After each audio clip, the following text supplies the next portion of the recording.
Bapa di dalam surga, Allah yang disembah oleh Abraham, Ishak dan Yakub. Allahnya Abraham, Ishak dan Yakub. Allah Israel. Allah dan Bapa Tuhan kami Yesus Kristus. Yang mulia Yahweh, sesembahan kami. Mohon Bapa berkat-Mu. Mohon berkat kebenaran-Mu. Engkau singkapkan dan mengubah hidup kami, Bapa. Dalam nama Tuhan Yesus Kristus, Bapa kami sambut firman. Amin. Amin. Silahkan duduk, saudaraku sekalian.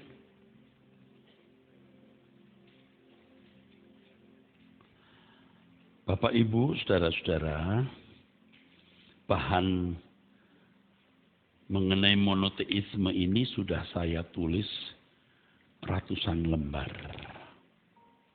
Ya, ratusan lembar buku. Maksud saya kalau menjadi buku sudah ratusan. Nanti bisa mencapai 1000 lembar. Jadi yang menjadi kesulitan saya bagaimana menjelaskan dengan cepat sehingga saudara bisa menangkap peta besar, bingkai, frame dari kebenaran yang saya harus sampaikan. Perlu waktu, saudara. Jadi kita akan belajar monoteisme Allah yang dimulai dengan judul Logos ini dalam puluhan seri pertemuan.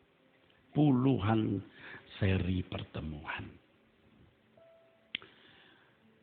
Hanya kadang saya tidak sabar, saya mengucapkan pernyataan yang tidak saya jelaskan lengkap dan itu bisa menjadi kesulitan buat kita, buat saya khususnya ketika dipotong, lalu kemudian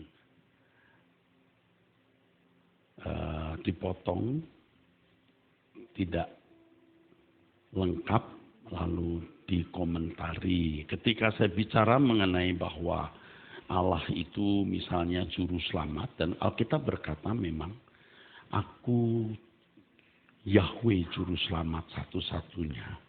Tidak ada juru selamat selain diriku. Jadi Yahweh lah sumber ya, juru selamat itu ya.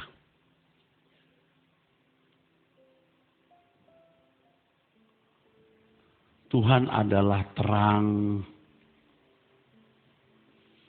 Nanti di Yohanes kita menemukan kalimat dan terang itu datang. Gembala. Jadi nanti kita belajar atribut-atribut ini. Hari ini mungkin kita akan menyentuh sedikit atribut gembala yang baik ya. Gembala yang baik itu Yahweh. Yahweh, saudaraku. Tetapi di dalam pelaksanaannya itu saudara Yesus. Yesus. Ini perlu penjelasan, saudara. Nggak sederhana ini. Nanti kita menjadi penjala jiwa. Terus estafetnya. Kita menjadi terang juga. Gembala yang baik kita juga jadi gembala-gembala. Ya. Jadi kalau saya katakan Yesus bukan juru selamat, maksudnya sebenarnya ada kata itu. Tapi kata itu dipotong. Jadi dengarnya Yesus bukan juru selamat. Inilah Yahweh sebagai sumber juru selamat dan Yesus yang melaksanakan. Tentu Yesus adalah juru selamat. Kalau kita tidak mengakui Yesus juru selamat, kita berhenti jadi orang Kristen, saudara. Maksud saya bukan juru selamat itu bukan sumber. Bapak yang mengutus Yesus, dia tidak pergi sendiri. Bukan prakarsa Yesus, bukan inisiatif Yesus, itu Bapa yang punya prakarsa. Mujizat-mujizat dikerjakan oleh Bapa. Bapa yang menyempurnakan Yesus untuk menjadi juru selamat. Bapa yang melakukan banyak mujizat. Sebenarnya sudah saya persiapkan, ya. Mungkin kalau saya singgung, nanti saya singgung. Yesus jelas juru selamat. Tetapi Yesus sendiri berkata, aku datang bukan kemauanku sendiri, kemauan Bapa di surga. Bahkan Yesus berkata, aku tidak bisa berbuat apa-apa dengan diriku sendiri. Seterusnya ya, nanti kita akan pelajari. Jadi adalah sangat keliru kalau orang berkata, Pendeta Erastus Sabdono menyangkal Yesus gembala yang baik. Erastus Sabdono menyangkal Yesus juru selamat. Itu langsung ya, pikiran orang ini pendeta sudah gila gitu. Jadi begitu hebat ya, apa pembullying itu. Bullying itu mestinya melihat seluruh rangkaian penjelasan ini. Ya, ini juga sebenarnya belum menjawab. Nanti kalau setelah saya jelaskan, saudara akan takjub. Akan takjub. Ya. Segala sesuatu dari Dia, oleh Dia, dan bagi Dia. Nanti kalau bicara soal penguasa, Yahweh ini penguasa. Yesus yang menerima segala kuasa di surga dan di bumi. Kita memerintah bersama dengan Yesus.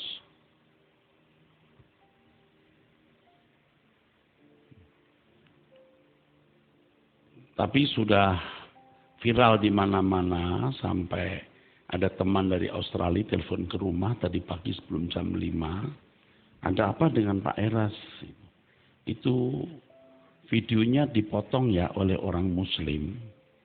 Istri saya berkata bukan oleh orang Muslim, orang Kristen.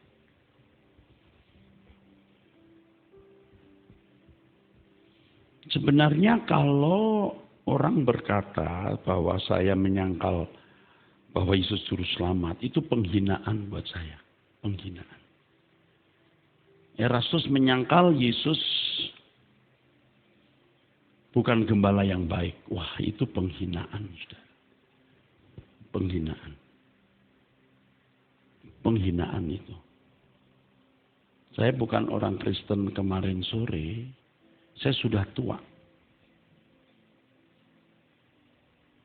Saya kira prestasi saya cukup bisa membuktikan bahwa tidak mungkin manusia dengan kriteria seperti saya mempunyai statement itu. Tidak mungkin ya. Jadi kalau orang waras pikirannya mendengar begitu pasti tidak percaya. Tapi kalau orang pikirannya kotor, wah malah dipakai. Dia tidak perlu tahu isi seluruh seminar saya dipakai. Dan saudara bisa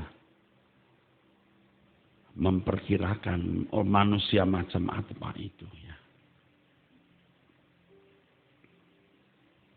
Seperti di grup WhatsApp alumni sekolah tinggi teologi di mana saya pernah menjadi dosen.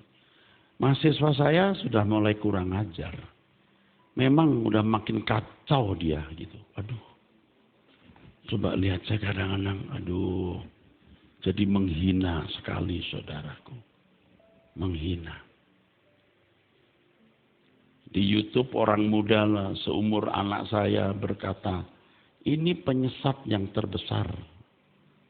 Aduh. Ya saya sih sebenarnya tidak melihat media sosial ditunjukin. Tetapi hal itu membuat saya tentu harus lebih hati-hati. Ini bukan bela diri saudara. Memang belum sampai. Sampai akhirnya saudara, yang tadinya saya mau memberikan pengantar masuk ke Yohanes pasal 1, saya delay dulu saudara, saya harus menjelaskan beberapa pokok pikiran ya, mengenai soal kelahiran Yesus dan seterusnya untuk mengantar masuk Yohanes pasal 1. Dan sekarang saya mau bicara dulu mengenai relasi anak dan bapak.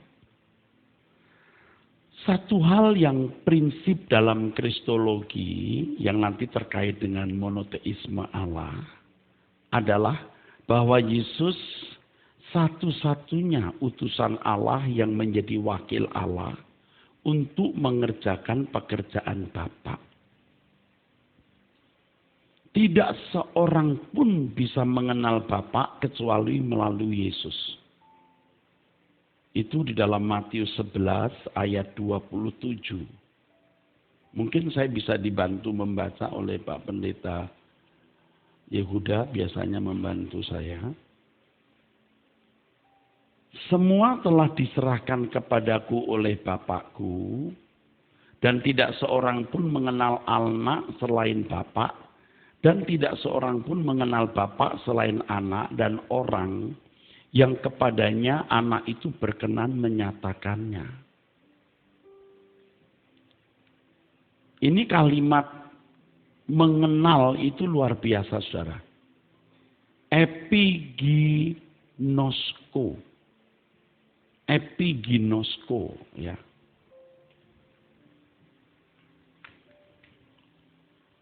Epiginosko.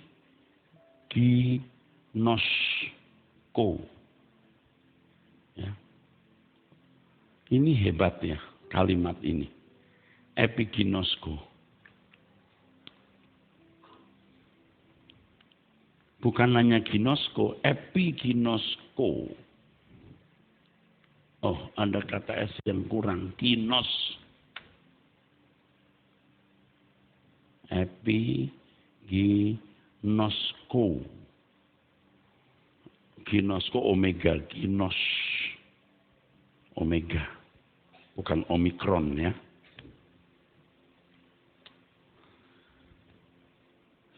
To become fully acquainted with. Jadi mengenal sepenuhnya. Nah, semua telah diserahkan kepadaku. Silakan dibaca. Ya. Ya.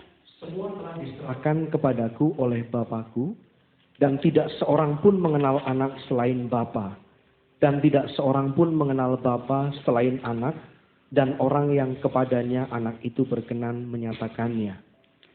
Apa yang telah diserahkan kepada Yesus oleh Bapa? Kalau saudara membaca konteks pasal itu, ini pembahasan mengenai murid-murid yang diutus memberitakan kerajaan Allah. Jadi yang diserahkan adalah pemberitaan Injil kerajaan Allah. Sama dengan kebenaran, sama dengan firman Allah, sama dengan pengenalan Allah, sama dengan hikmat Allah, sama dengan logos. Tidak mengada-ada, memang begitu saudara. Logos adalah kebenaran. Dan itu milik Allah yang dalam Yohanes pasal 1, kita akan belajar itu metonim Allah. Mazmur pasal 119 ayat 160 atau Yohanes 17 ayat 17. Mari kita lihat. Yohanes saja yang kita baca. Yohanes pasal 17 ayat yang ke-17. Kuduskanlah mereka dalam kebenaran. Firman-Mu adalah kebenaran. Jadi kalimat semua diserahkan kepadaku maksudnya adalah kebenaran atau firman atau logos diserahkan kepada Yesus. Nah, sehingga sejatinya kebenaran hanya ditemukan dalam dan melalui Yesus. Karena Bapa tidak menyerahkan kepada siapapun. Jadi bisa dimengerti kalau Yesus berkata, akulah kebenaran, Yohanes 14 ayat yang ke-6. Bisa dimengerti kalau Yohanes 1 ayat 17 mengatakan, hukum Taurat diberikan oleh Musa, tetapi kasih karunia dan kebenaran datang oleh Yesus Kristus. Nah, kalimat datang oleh Yesus mengindikasikan bahwa Yesus menjadi sarana kebenaran atau logos disampaikan kepada umat. Kebenaran datang oleh Yesus Kristus, itu jelas di Yohanes pasal 1. Saya belum masuk Injil Yohanes pasal 1, tetapi saya sudah memberikan landasan supaya nanti kalau saya masuk Yohanes pasal 1 Anda tidak kaget. Ya. Dalam teks aslinya, ya, aletheia dia Yesu Kristu egeneto. Aletheia, alitenon, aletheia itu kebenaran. Dia Yesu Kristu egeneto. Kalimat ini bisa diterjemahkan, kebenaran datang melalui Yesus Kristus. Aletheia ini posisinya sebagai nominatif. Kalau yang tahu bahasa Yunani mengerti, dia ini preposisi Yesu Kristu. Yesu Kristu ini posisinya sebagai genitif dan egeneto dari akar kata ginomai, itu kata kerjanya. Kasusnya second aorist middle deponent indikatif third person singular. Dan cerdas sekali Alkitab itu sebenarnya. Tapi minta maaf saya tidak bisa menjelaskan satu persatu. Nanti kalau orang mendengarkan khotbah saya, dia seorang teolog, dia bisa nangkep maksud saya. Jadi melalui Yesus Kristus. Kalimat-kalimat saya ini penting supaya saudara tahu bahwa logos tidak menjelma menjadi Yesus. Logos itu firman Allah, metonim Allah, yang disampaikan melalui perantara Yesus.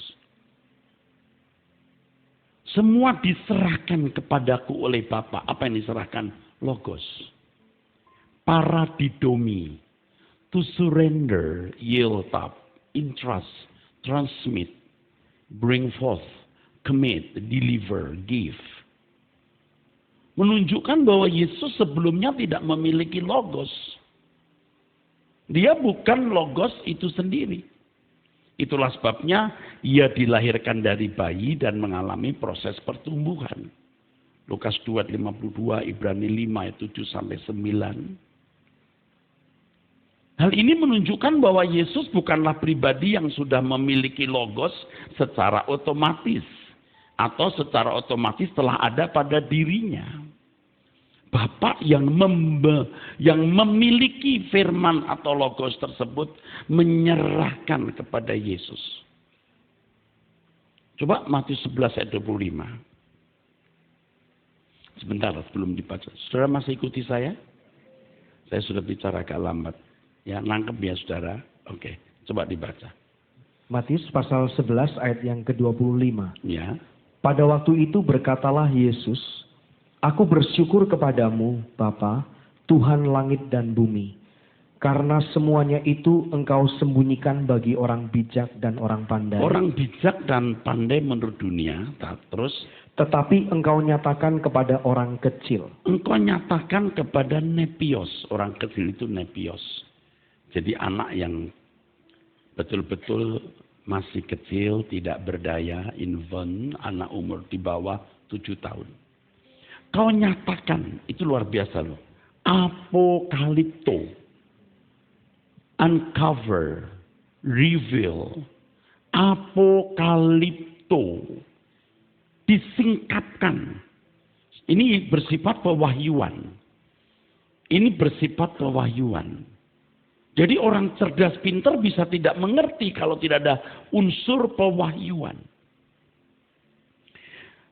Dan itu disingkapkan Bapa kepada nepios. Langsungkah? Tidak. Melalui Yesus. Karenanya Yesus harus berproses untuk memiliki atau mencapai pengenalan akan Allah. Yang Alkitab katakan mencapai kepenuhan akan Allah. Yesus harus belajar firman supaya dia dipenuhi oleh firman atau dipenuhi logos sampai pada yang dikatakan Alkitab kepenuhan akan Allah. Hal ini menunjukkan bahwa Yesus bukanlah penjelmaan mistis logos, tetapi Yesus adalah anak Allah, anak manusia yang berjuang untuk mengenali logos dan mengenakannya, agar ia bisa mengajarkannya kepada umat. Kalau dirinya sendiri tidak belajar mengenakannya, bagaimana dia bisa menjadi teladan?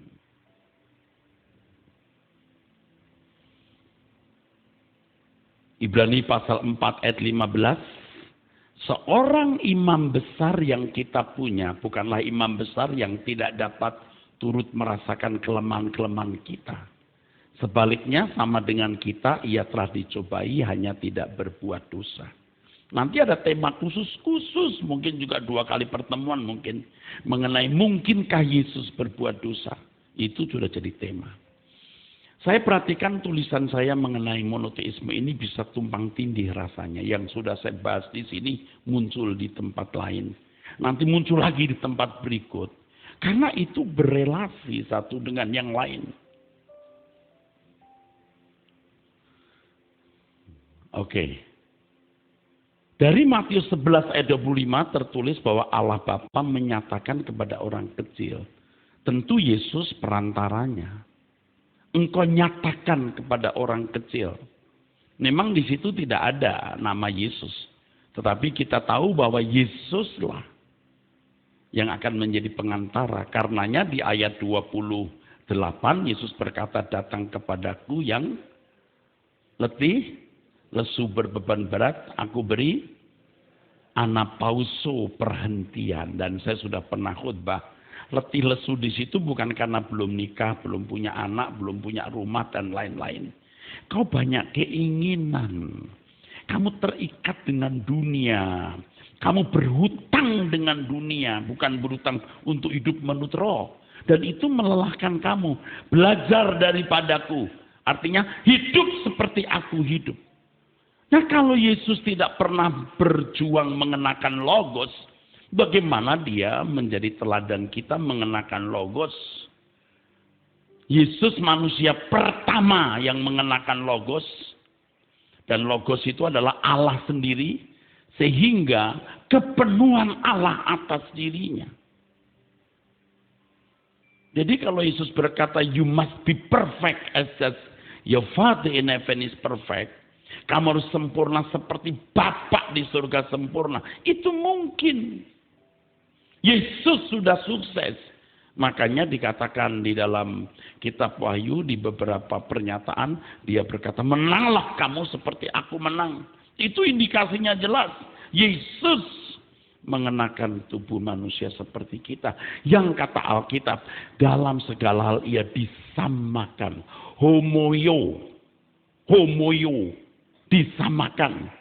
Tetapi di Konsili Nisea ada istilah homoousia.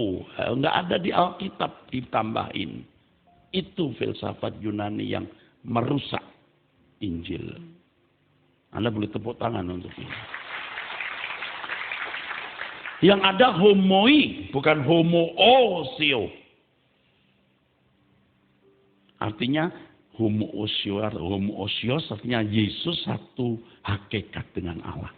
Yang ada itu Ibrani 2 ayat 17, Yesus dalam segala hal disamakan. Homoio. Jadi kita ngomong bukan sembarangan, saudara. Semua juga ada dasarnya, saudaraku. Bukan bela diri. Saya bertanggung jawab kepada Tuhan dan saudara. Apakah saya sedang membela satu doktrin? Nah, ada yang perlu saya bela. Saya hanya mau menyampaikan kebenaran dan yang saya bela adalah kebenaran itu. Yang sama saya membela Tuhan. Makanya sering dalam doa saya berkata, aku di pihakmu Tuhan. Aku tahu aku bukan siapa-siapa. Engkau tidak perlu dibela. Tapi engkau menempatkan aku dalam situasi di mana aku harus menyampaikan kebenaran. Buat saya ini bisa merepotkan hidup saya. Tapi jangankan malu, mati pun juga mestinya tidak takut. Nah, Bapak Ibu, dalam hal ini betapa hebat posisi Yesus bagi Allah dan manusia. Bagi surga dan bumi. Yesus adalah satu-satunya yang menjadi perantara. Kurang apa kita menghormati yang mulia Yesus Kristus? Apakah harus saya katakan sehakikat dengan Allah sederajat baru saya menghormati dia? Saya ditunjukin satu kalimat orang-orang yang mau menentang saya. Kalau buat saya menentang Tuhan. Orang itu menentang Tuhan. Kalau Yesus bukan Allah, maka semua serba sandiwara, kata dia. Loh, terbalik. Bro, terbalik. Kalau Yesus itu Allah, sandiwara. Jadi maksudnya kalau Yesus itu Allah, itu malah maksudnya Yesus itu harus Allah supaya tidak sandiwara. Loh, justru sandiwara kalau dia Allah. Dia harus jadi manusia supaya dinamika hidupnya itu bisa kita pahami. Ikutlah aku. Nah kalau Yesus makhluk versi lain tidak bisa diikuti. Kecuali kita juga kita juga 100% Allah. Baru kita bisa ikuti Yesus yang 100% manusia, 100% Allah. Dan herannya orang marah loh kalau saya ngomong begini. Ya nanti kita ketemu Tuhan Yesus ya. Tunggu. Tanya langsung.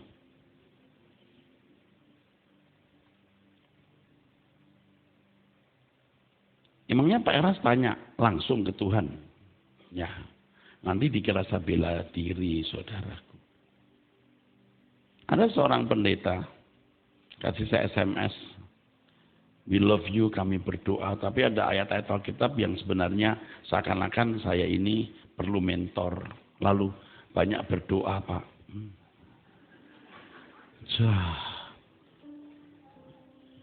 Ini orang senior di bawah saya.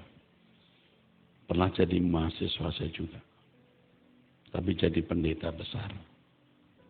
Bukan saya bilang jawab thanks. Jawab thanks. Banyak berdoa Pak. Saya juga mempersoalkan ini.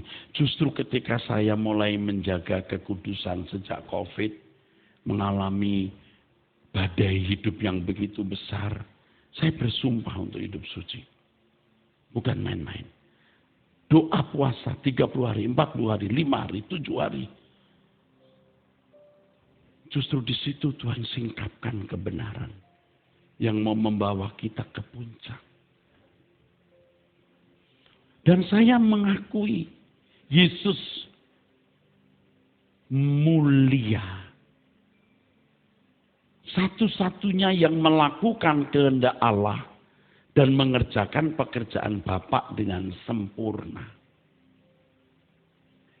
Dia menjadi yang sulung di antara umat pilihan yang juga harus melakukan kehendak Bapa dan menyelesaikan pekerjaannya. Kehidupan Yesus adalah model atau prototipe kehidupan anak manusia yang dikehendaki Allah. Maaf tadi saya menyimpang yang mungkin tidak perlu saya sampaikan. Mohon maaf kalau itu tidak patut ya saudara. Tapi saya mau beritahu kepada saudara bahwa saya menggumuli ini dalam kehidupan, dalam dinamika hidup. Saya ikut Yesus. Serius. Jadi kalau Yesus tidak manusia seperti saya tidak bisa ikut dia. Dengan mengenakan kehidupan seperti Yesus, kita sampai kepada Bapa. Yesus berkata tidak seorang pun sampai kepada Bapa kecuali melalui aku. Ini bukan sekedar masuk surga loh. Ini sampai kepada Bapa dalam persekutuan yang eksklusif. Engkau dalam aku dalam engkau, mereka dalam kita. Nah, untuk sampai di dalam Bapa dan Anak itu, ini kualifikasinya tinggi. Yang saya pahami harus juga mengenakan logos. Kalau dalam Yohanes 1 ayat 12 dan 13 ya. Siapa yang menerimanya, menerima logos. Menjadi anak-anak Allah. Teknon, anak itu teknon. Anak dalam arti walad, dalam arti keturunan. Like father, like son. Gennya itu gen bapak. Jadi kalau seseorang tidak serupa dengan Yesus, tidak bisa menjadi anak Allah. Tidak bisa masuk dalam persekutuan dengan Bapa dan Anak. Jadi kita harus mengimbangi kekudusan Allah. Karenanya Allah berkata, kuduslah kamu sebab aku kudus. Hendaklah kamu sempurna seperti Bapa. Enak emangnya ngomong begini. Ya dituntut. Tapi kita sudah akan pulang ke surga. Hidup ini singkat, mau golek apa, mau nyari apa. Tidak seorang pun sampai kepada Bapa. Erketai proston matera. Sampai kepada Bapa bukan hanya masuk surga loh. Persekutuan yang eksklusif. Yesus sendiri terus mengalami proses pertumbuhan sampai sempurna. Setelah mencapai kesempurnaan, dia menjadi pokok keselamatan. Ibrani pasal 12, wah lebih jelas lagi. Hendaklah kamu ya melepaskan beban dan dosa. Mengikuti perlombaan yang wajib, mesti wajib. Dengan mata yang tertuju kepada Yesus yang membawa iman kamu kepada kesempurnaan. Imanmu harus sempurna. Iman di situ dalam arti penurutan terhadap kehendak Allah. Dikatakan dalam firman Tuhan, lihatlah dia yang tekun memikul salib, menanggung bantahan. Begitu hebat dari pihak orang-orang berdosa. Kamu dalam pergumulan kau melawan dosa belum sampai mencucurkan darah. Dia berat. Saya baca ulang kisah Getsemane beberapa waktu ini. Ada kata gentar. Mau mati rasanya. Yesus. Itu bukan sandiwara. Dia betul-betul manusia. Kalau dia Allah lalu dia takut. Pura-pura kali.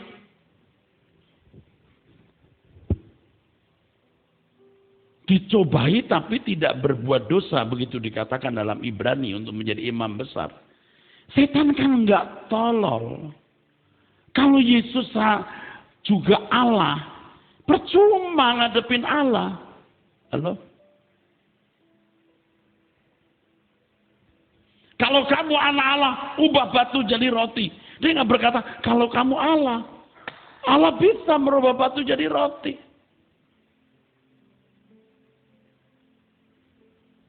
Orang marah, saya berkata Yesus tidak 100% Allah.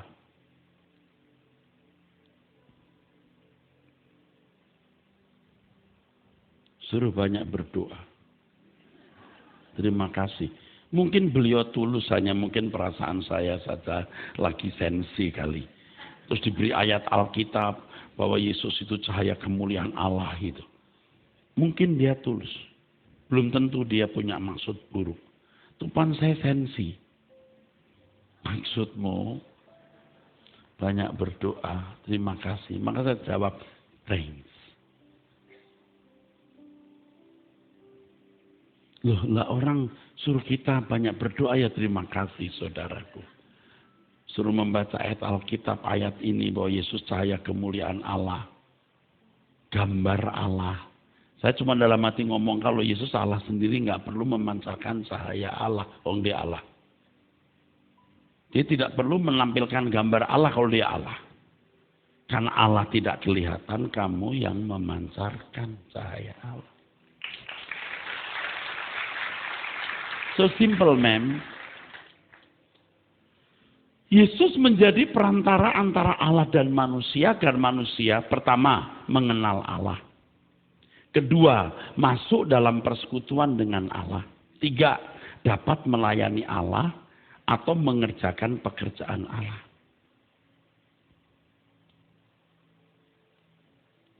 Baik Yesus maupun kita orang percaya sama-sama mengerjakan pekerjaan Bapa. Bukan pekerjaan Yesus. Yohanes 9 ayat 4, kita harus mengerjakan pekerjaan Dia yang mengutus aku.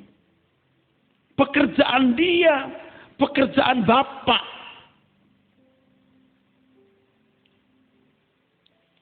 Nanti kalau bicara soal Yesus gembala yang baik, Anda pikir domba milik siapa? Milik Bapa, bukan milik Yesus, bro. Yesus sendiri dipanggil oleh Allah, gembalaku. Nah, kalau Yesus jadi gembala baik, apakah menggeser kedudukan Allah Bapa sebagai gembala baik? Yesus berkata, Bapa dan aku satu. Konteksnya dalam Yohanes 10, sama-sama menggembalakan, itu maksudnya. Kenapa sampai begitu, Pak? Karena orang menjadikan ayat itu sebagai dasar Yesus dan Bapa satu zat. Loh, ini urusannya penggembalaan kok satu zat loh. Dulu juga saya itu pakai ayat-ayat itu. Saya asli Trinitarian, saudara. Buku saya Tritunggal itu asli Trinitarian. Jadi kalau nanti ini sudah selesai, itu buku sudah mau ditarik di peredaran. Penulisnya sudah bertobat. Ya lidah memang nggak bertulang sih.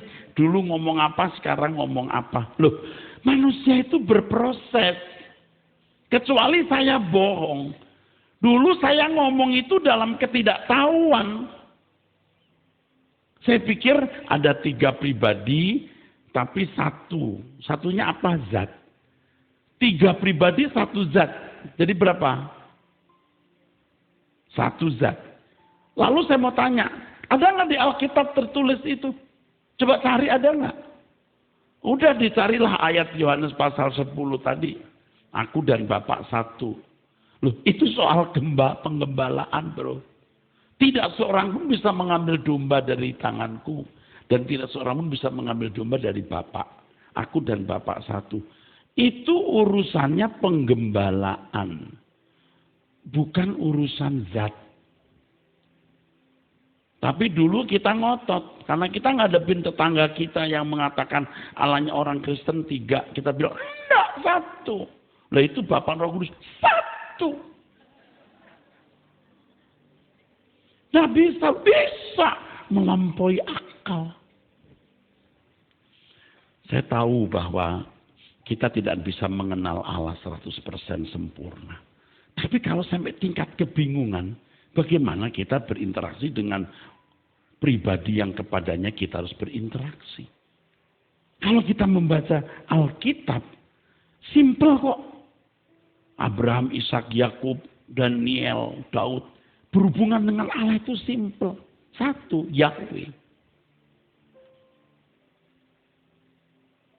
Nah lalu Yahweh memperanakan putranya Yesus. Dalam rangka menyelamatkan manusia. Menyelamatkan artinya apa? Mengembalikan manusia ke rancangan semula sempurna seperti Bapa. Modelnya Yesus. Nah kalau Yesus tidak persis seperti kita, lalu kita ikut model siapa?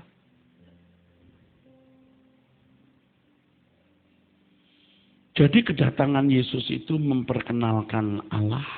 Karena tidak seorang pun bisa mengenal Allah selain di dalam dan melalui Yesus. Masuk dalam persekutuan dengan Allah dan melayani Dia atau mengerjakan pekerjaannya. Nah, mengenal Allah, masuk dalam persekutuan Allah. Di dalamnya termaktub, termuat tanggung jawab untuk menjadi serupa dengan Yesus. Kita tadi membaca Yohanes 9 ayat 4 ya, pekerjaan Bapa. Bukan pekerjaan Yesus. Saudara setuju nggak? Saudara setuju nggak? Nggak bisa nggak setuju loh Alkitab ngomong begitu. Aku datang bukan untuk mengerjakan pekerjaanku, tapi pekerjaan Bapa. Makananku melakukan kehendak Bapa dan menyelesaikan pekerjaannya. Dan seterusnya, saudaraku. Pekerjaan Bapa bukan pekerjaan Yesus. Tapi dipercayakan kepada Yesus. Maka jadi pekerjaan Yesus. Selanjutnya pekerjaan itu diberikan kepada kita. Lalu kita berkata, baik makan atau minum atau melakukan segala sesuatu, lakukan untuk kemuliaan Allah. Bagiku hidup adalah Kristus, mati adalah keuntungan. Filipi 1:21, 2 Korintus 5:14-15. Kalau dia sudah mati bagiku, aku hidup untuk dia yang sudah mati bagiku. Untuk Yesus, artinya apa? Meneruskan apa yang telah dipercayakan Bapa kepada Yesus. Yohanes 20:21. Sama seperti Bapa mengutus aku, demikian juga aku mengutus kamu. Gembala agung bisa gembala. Nanti kalau kita bahas soal gembala, gembalakanlah kawanan domba Allah ya, dengan baik. Artinya jadilah gembala yang baik. Nah kalau saya jadi gembala baik, apakah saya menggeser status gembala baik Yesus? Ya enggak. Aku harus jadi gembala yang baik. Apakah Yesus gembala yang baik? Udah pasti. Karena dia dipenuhi logos. Dipenuhi firman. Yang sama dengan dipenuhi Allah sendiri. Kualitasnya begini. Makanya kita pun juga dipenuhi logos. Dipenuhi firman. Supaya jadi gembala yang baik. Mari kita beri tepuk tangan, saudara. Jadi ada banyak pertanyaan-pertanyaan yang saya jawab lewat seminar. Jadi kalau belum terjawab ya tunggu, pasti akan saya jawab. Saya baca semua pertanyaan, nanti akan saya jawab lewat seminar-seminar ini. Ya, pasti tidak ada yang tidak saya jawab. Ya. Nah dalam Yohanes 17 ayat 3, ini masih pada pernyataan awal tadi saudara. Yang prinsip dalam kristologi adalah bahwa Yesus adalah satu-satunya utusan Allah yang menjadi wakil Allah untuk mengerjakan pekerjaan Bapa. Yang pertama, tidak seorang pun bisa mengenal Allah selain melalui dan di dalam Dia. 2, tidak seorang pun sampai kepada Bapa kecuali melalui Dia. Tapi ingat, sampai kepada Bapa bukan hanya masuk surga, tetapi persekutuan dengan Bapa sejak di bumi. Sejak di bumi. Harus kudus sejak. Gak ada suara. Harus kudus. Harus kudus. Mencintai Allah segenap hati sejak di bumi. Saudara mencintai Allah dengan segenap hati? Sudah belum? Ya. Jawabnya ragu-ragu, terserah situ ya. Jadi dari Bapa diserahkan Yesus, dari Yesus diserahkan kita. Estafet. Dan kita melihat Yesus pernah mengerjakan itu sukses. Bagaimana kita bisa tahu? Satu jawabnya Roh Kudus. Roh Kudus akan memberi ilham. Roh Kudus akan memberikan pewahyuan. Jadi jangan sombong kalau sudah sekolah teologi langsung serba tahu. Nanti dulu. Apokalipto itu Holy Spirit. Oke.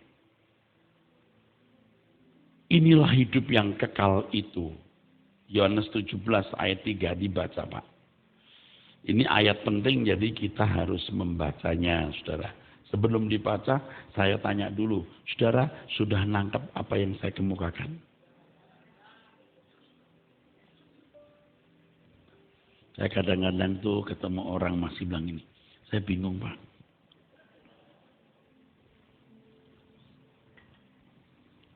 Tapi saudara ikut terus, nanti makin hari makin terbuka ya. Ayo. Yohanes pasal 17 ayat yang ketiga. Ya. Inilah hidup yang kekal itu, yaitu bahwa mereka mengenal Engkau, satu-satunya Allah yang benar, dan mengenal Yesus Kristus yang telah Engkau utus. Allah yang esa adalah Allah Bapa Elohim Yahweh. Dan satu-satunya utusan Bapa adalah Yesus. Nah ini yang jadi persoalan juga di pertanyaan saya. Pak Eras tidak percaya Yesus itu Allah. Saya mesti mengulang-ulang melulu ya. Yesus itu Tuhan, amin. Tuhan yang menerima segala kuasa di surga dan di bumi. Yang kedua, Yesus itu Allah, amin. Bapak yang bilang engkau Elohim, engkau Allah. Tapi bukan Allah Bapak dan tidak sejajar, ingat itu. Memang sudah terlanjur ruwet kayak benang kusut. Jadi pelan-pelan. Jadi jangan berkata, Pak Eras itu tidak mengakui Yesus Tuhan. Loh apa enggak denger ya? Dia itu Tuhan. Lagu-lagu saya, engkau Tuhan juru selamatku. Apa perlu saya rombak itu lagu? Kan tidak, dan memang Yesus Tuhan dan juru selamat. Apakah Yesus Allah? Loh Bapak di surga bilang, kamu Elohim. Nah maksud saya tidak mengakui dia Elohim atau Allah. Siapa saya berani tidak mengakui dia. Tidak mengakui dia Allah. Amin. Apa? Ngiri. Ada yang ngiri ya. Oke terus. Dari pernyataan Yesus ini menunjukkan bahwa pemahaman monoteisme Allah menentukan kualitas hidup. Coba kenyataannya kekristenan yang memiliki pemahaman yang salah mengenai keesaan Allah atau monoteisme Allah mengalami kemerosotan yang tragis. Bapak Ibu, ya kita itu tidak pro mana-mana ya saudara. Mau Arianisme, Athanasiusme, atau Saksi Yehova, atau Philip Mantovaisme, atau Stephen Tongisme, maksud reform. Kita GSKI.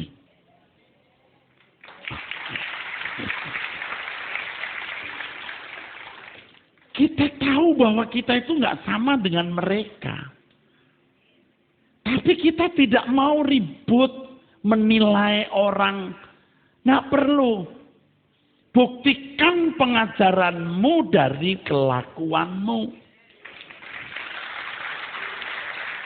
Kalau pemahamanmu mengenai Allah benar, kelakuanmu membuktikan apakah Tritunggal, Dwitunggal, atau Unitas.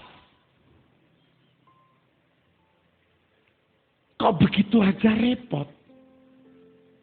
Di masing-masing urusan dengan tuannya. Tapi kita nggak rela Pak Eras menyesatkan orang. Loh, memang saya sesat. Menurut siapa saya sesat? Menurut sejarah gereja. Menurut sejarah gereja. Kamu mengukur kebenaran dari ajaran yang diakui benar masa lalu. Ayo back to the Bible. Kembali ke Alkitab. Yang saya ngomong dari tadi ada ayatnya. Amin. Semua kembali ke Alkitab. Lalu buktikan. Buktikan kebenaran ya pemahamanmu mengenai Allah dari perilaku. Itu saja. Dan kita juga ngomong begini bukan terus marah atau banding-banding ke ngono loh. Dibanding-banding ke ono ada lagu begitu tuh. Yo dibanding-banding ke ada lagu itu ya.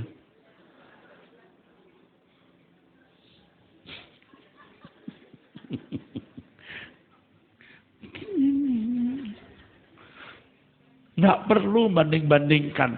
Nanti kita menghadap pengadilan Tuhan. Satu persatu kita mati kok. Saya Erastus Sabdono.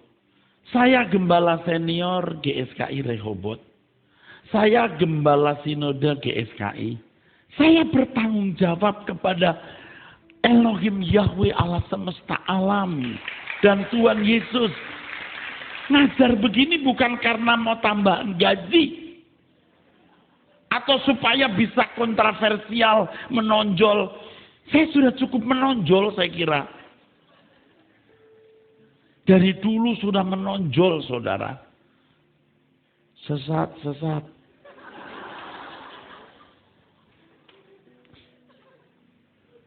Sekarang saya mengajarkan ini supaya saudara memiliki hidup yang berkualitas. Kenapa? Saya mengalami. Ngomong doang. Tanya bini gua. Tanya anak-anak saya. Tanya sahabat saya Pak Kiong, Pak Agustinus. Saya dulu dengan saya sekarang itu beda atau sama. Bukan bela diri. Saya ngomong untuk kelompok ini. Kalau ada yang mendengar lalu dia mengambil. Nah itu sebenarnya tidak patut. Bukan mau sombong. Nah ini keluarga sendiri saya mau meyakinkan bahwa dengan memahami logos yang benar, gentar kita akan Allah. Standarnya harus mengenakan kebenaran penuh sehingga kita juga mengalami kepenuhan akan Allah. Ayatnya ada, Yesus mengalami kepenuhan akan Allah, jemaat juga mengalami kepenuhan akan Allah. Nah kembali kepada betapa pentingnya monoteisme ini. Sebab memahami mengenai keberadaan Allah memiliki keterkaitan dengan implikasi kehidupan konkret dan moralitas ilahi yang harus dikenakan dalam kehidupan orang percaya. Kalau yang saya pahami, saudara bisa bersama saya, Yesus itu manusia 100% yang mengenakan kodrat ilahi. Supaya kita juga manusia 100% yang bisa mengenakan kodrat ilahi. Yesus sama dengan kita, jangan main-main. Dia lebih sempurna dari siapapun. 2, jangan main-main. Dia penguasa jagat raya. Kalau kamu dan aku mau menghormati Tuhan, bukan hanya memberi stempel, bukan tidak cukup maksudnya memberi stempel dia sejajar dengan Allah. Justru stempelnya dia manusia 100% yang taat kepada Bapa. Yang karenanya setiap lutut bertelut lidah dan lidah mengakui Yesus Tuhan. Paham saudara? Itulah cara kita menghormati Tuhan Yesus. Salah satu lagu yang saya tulis, yang ini saya tujukan kepada Tuhan Yesus itu lagu ini saudara. Salah satu ya, ada beberapa lagu. Tuhan perkenankan aku selalu ada di sampingmu. Sejak ku hidup di bumi sampai di keabadian, ku iring Tuhan. Ini Tuhan Yesus, bukan Tuhan Allah Bapa. Tuhan perkenankan aku selalu ada di sampingmu. Sejak ku hidup di bumi, sejak ku hidup di bumi sampai di keabadian, ku iring Tuhan. Tuhan, Tuhan ku pegang janjiku,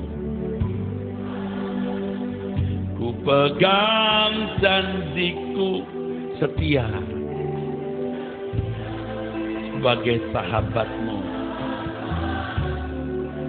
senantiasa bersama tugas Bapa selesai akhirnya.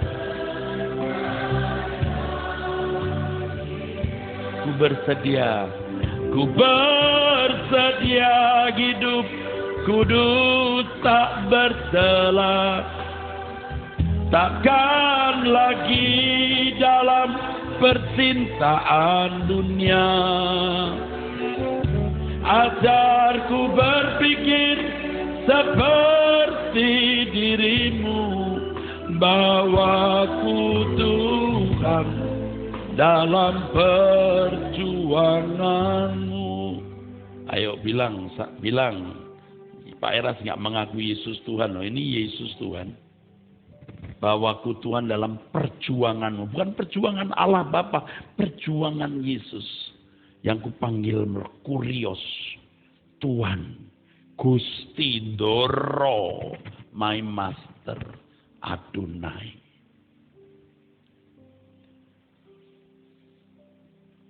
Yesus menjadi utusan dari Allah Bapa hanya untuk melakukan kehendak Bapa yang mengutusnya. Bukan melakukan kehendaknya sendiri. Yohanes 6 ayat 38. Saya percaya saudara yang mendengarkan firman ini dengan sungguh-sungguh, hatimu berkobar. Amin. Amin. Walaupun ini sangat doktrinal, tapi berkobar. Tapi coba kalau saya bicara doktrinal yang secara nalar di karang-karang manusing bulat seperti benang ruwet, Anda pulang kering. Ini doktrinal sekali. Saya yang menyampaikan saja juga kesentuh saudara. Tapi saya nggak mau melankoli. Nyanyi seperti tadi itu sudah mau pecah. Saya sering membayangkan wajah Yesus. Sungguh, saya membayangkan wajah Tuhan Yesus. Nanti kalau ketemu saya reaksinya gimana? Itu, saya bayangkan, Tuhan, aku dari Indonesia. Serius. Aku dari Indonesia, Tuhan. Aku tahu, Eras, aku tahu. Aku banyak penderitaan, Tuhan. Kau bersyukur.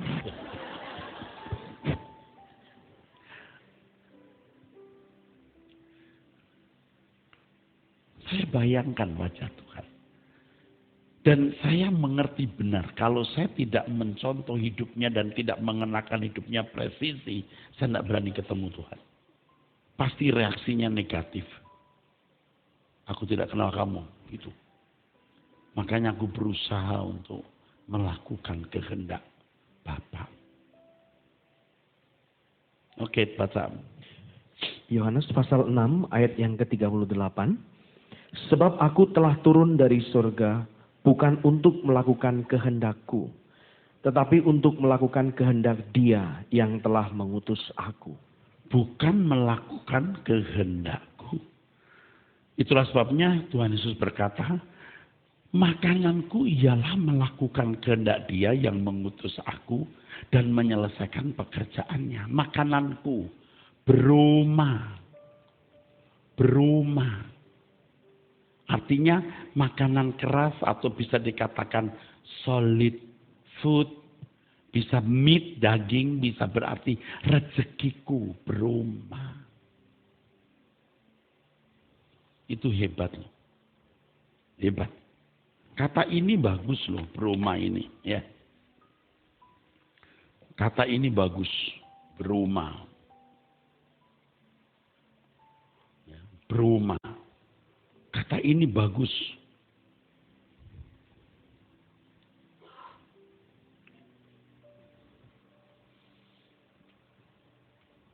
Menunjuk bahwa kehidupan Yesus hanyalah untuk melakukan kehendak Bapa. Jadi makanan menunjuk sesuatu yang menggerakkan hidupnya.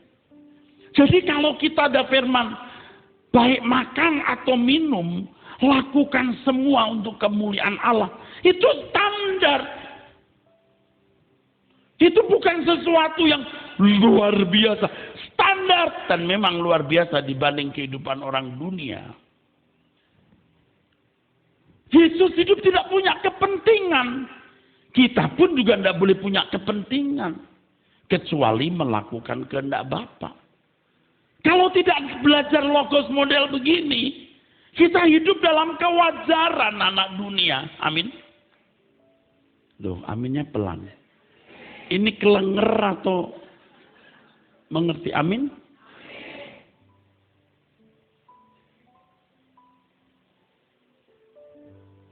Kepentinganku hanya dirimu, melayani perasaan Bapa di matamu. Hosane Seaus. Amin.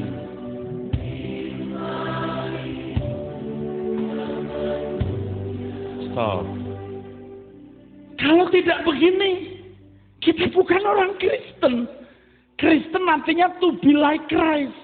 Kalau seperti Kristus, kamu tidak punya kepentingan.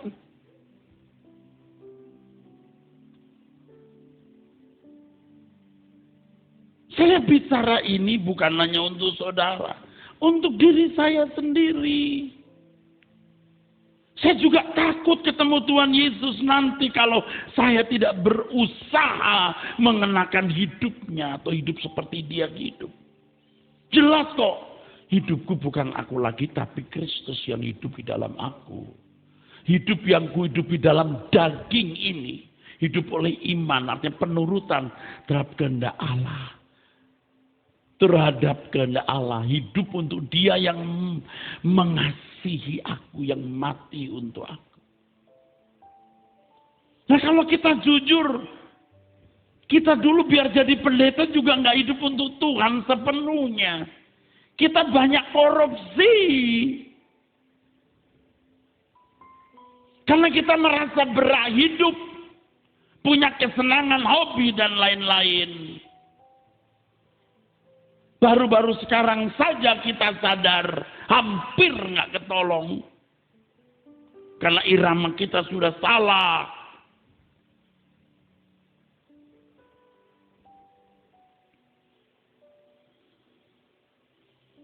Yohanes 10 ayat 32. Yohanes 10 ayat 37, 38. Nggak usah dibaca saja dulu ya. Ayat-ayat ini jelas menunjukkan bahwa ia datang, ia tidak melakukan pekerjaannya sendiri, tapi pekerjaan Bapa. Dan Yohanes 5:19, bahwa Yesus tidak bisa berbuat apa-apa tanpa Bapa. Aku berkata kepadamu, amin, amin, lego humin. Dimulai kata-kata itu loh. Sesungguhnya benar aku berkata kepadamu, Yohanes 5:19. Yohanes pasal 5 ayat 19. Maka Yesus menjawab mereka, katanya, aku berkata kepadamu, sesungguhnya anak tidak dapat mengerjakan sesuatu dari dirinya sendiri, jikalau tidak ia melihat Bapa mengerjakannya. Betul. Yohanes 5:30, aku tidak dapat berbuat apa-apa dari diriku sendiri. Yesus bukan hanya tidak mengerjakan pekerjaannya sendiri, tapi pekerjaan Bapa. Dia juga tidak bisa berbuat apa-apa tanpa Bapa. Memang dialah sumber juru selamat, sumber terang. Dia sumber segala-galanya. Dia gembala agung. Jadi kalau Yesus bisa melakukan semua, Bapa yang bekerja di dalam dirinya.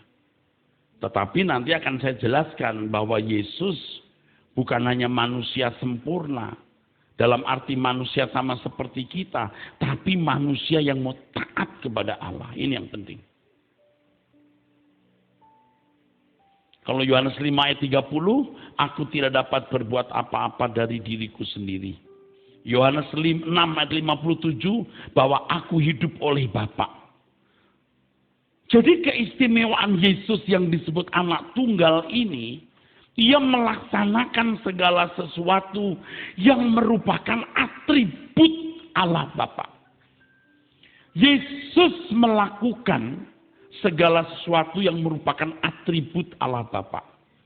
Saya menggunakan kata atribut mungkin tidak terbiasa di dunia teologi, tapi ini istilah yang saya buat sendiri. Kalau ada istilah yang sama dibuat orang, kebetulan sama, tapi saya tidak pernah membaca. Atribut yang saya maksud di sini, saudaraku sekalian, kelengkapan keberadaannya, sifat yang menjadi ciri khas Allah, penjelasan mengenai keberadaan dan kategori kualitatifnya. Gembala yang baik, juru selamat, terang, penguasa, raja. Nah, masing-masing atribut ini akan dijelaskan. Saya belum menjelaskan soal juru selamat. Orang sudah mengatakan saya tidak mengakui Yesus juru selamat. Piye toh? Belum selesai bicara. Jadi keistimewaan Yesus yang disebut anak tunggal, ia melaksanakan segala sesuatu yang merupakan atribut Allah Bapa. Bapak gembala yang baik, Yesus datang sebagai gembala. Bapak juru selamat, Yesus datang sebagai juru selamat. Bapak terang dunia, terang itu sendiri, or dalam bahasa Ibrani, Yesus menjadi terang. Bapak itu penguasa, Yesus jadi Tuhan, paham nggak? Memang dia dijadikan Tuhan oleh Allah Bapa. Nanti kita, Bapak gembala yang baik, Yesus gembala yang baik, karena Bapak bekerja di dalam dirinya, kita juga jadi gembala yang baik. Bapak juru selamat, Yesus melaksanakan proyek penyelamatan, kita menjadi penjala jiwa. Amin. Bapak menterang, sumber terang, Yesus terang dunia, kita juga terang dunia. Yesus berkata, kamu terang dunia. Bapak penguasa, Yesus jadi Tuhan, kita memerintah bersama-sama dengan Tuhan. Amin, saudaraku. Berdiri dulu.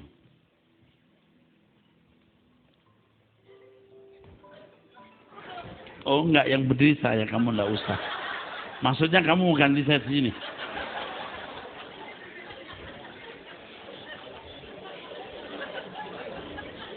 It's okay. Itu hebatnya seorang pendeta ya. Dia ngomong langsung dipatuhi. Bayangkan kalau sampai saya menyesatkan saudara, betapa gampangnya. Betul nggak? Tapi saya tidak akan menyesatkan. Anda dengar saya khotbah? Nangkep? Bisa paham? Ibu,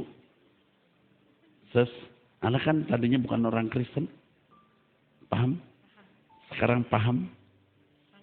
Paham. Allah itu esa. Jadi orang Kristen Allahnya satu. Bukan tiga. Amin. Allah itu satu. Firman itu ya firmannya. Roh Kudus itu ya rohnya Allah. Kalau Roh Kudus roh Allah, roh orang lain atau pribadi lain. Lah Bapak punya roh enggak itu? Paham? Nah Yesus anak tunggalnya yang melaksanakan atribut-atributnya. Dan dia menjadi yang sulung dan kita saudaranya.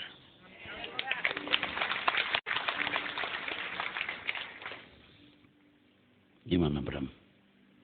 Makin clear ya? Tapi you didn't come last week. You did? Oh. Oh, amin Bu. Ibu orang Kristen lama. Dulu pemahaman kita sama. Setelah dengar begini, kaget juga Bu ya. Tapi Bu bisa terima? Bisa ya. Karena nurani Ibu baik Gus. Satu nurani Ibu baik. Yang dua ada lagi, Ibu selalu sangat percaya saya. Itu masalahnya. Nuraninya baik. Begini Bapak Ibu. Ada satu kalimat pentingnya. Ini bukan untuk siapa-siapa, you nilai sendiri. Kalau orang jahat, teologinya nggak mungkin baik. Kalau orang baik, tidak mungkin teologinya jahat. Tepuk tangan, saudara. Kalau orang itu baik, hamba Tuhan yang baik, sekitarnya pasti orang baik. Kalau sampai ada yang nggak baik, pasti terlempar. Atau memang itu pendeta jahat, orang baik akan keluar. Nah, untuk itu dibuktikan nanti waktu. Jadi kalau orang baik, teologianya pasti baik. Nah, sekarang bayangkan ketika gereja saling bunuh-membunuh. Bayangkan. Hanya karena doktrin. Ini yang tidak sesuai dengan apa yang diakui benar, dibunuh, dikucilkan. Apa yang saya sampaikan sangat logis. Sekarang ini di media sosial saya ditunjukin, Pak, orang-orang muslim senang dengan khotbah Bapak. Dia belum tahu apa yang kuucapkan nanti. Paham maksudnya? Karena keesaan itu bisa diterima secara logika dan satu yang saya mau beritahu kepada saudara. Saya bukan ngepro muslim atau saksi Yehova, enggak ada. Ini GSKI Rehoboth. Satu yang saya mau beritahu. Dengan mengenal pengajaran logos yang benar ini, kita takut akan Yahweh. Haleluya. Kita takut. Jadi kita itu bukan menyangkal, bukan begini. Bukan menyangkal Yesus sebagai juru selamat. Satu-satunya juru selamat. Tidak ada keselamatan di luar Kristus. Yesus pun juga mati untuk semua orang, semua agama. Tapi soal mereka menerima Yesus atau tidak, saya harus mengatakan umat pilihan dan yang tidak itu prerogatif Tuhan. Apakah seorang mau dijadikan Kristen atau tidak, mengenal Yesus atau tidak, itu ada yang ditentukan oleh Allah. Dan kalau Anda ditentukan, you must be perfect. Jadi, terus terang ya Bu, yang diselamatkan itu sedikit sekali. Diselamatkan artinya serupa dengan Yesus. Diselamatkan berarti harus sempurna seperti Bapa. Diselamatkan harus masuk dalam persekutuan dengan Bapa dan Anak. Diselamatkan harus dimuliakan bersama Yesus. Itu standarnya tinggi. Nah kalau tidak belajar logos, kita bisa jadi orang Kristen seperti pada umumnya. Padahal kalau kita jadi Kristen, makananku melakukan kehendak Bapa dan menyelesaikan pekerjaannya. You tidak boleh punya kepentingan. Kalau kita pernah salah, ayo kita benahi, jangan salah lagi. Kita kan bisa hidup berdampingan dengan semua orang. Bukan kompromi. Target kita sempurna. Kita nggak mau ribut masalah abal-abal, esek-esek soal kecil, nggak usah. Kita harus sempurna seperti Bapa. Padahal kita ini punya karakter bukan buruk, saudara. Buruk sekali. Harus perang melawan diri sendiri. Paham nggak? Coba kalau belajar logos seperti ini, you can't avoid it.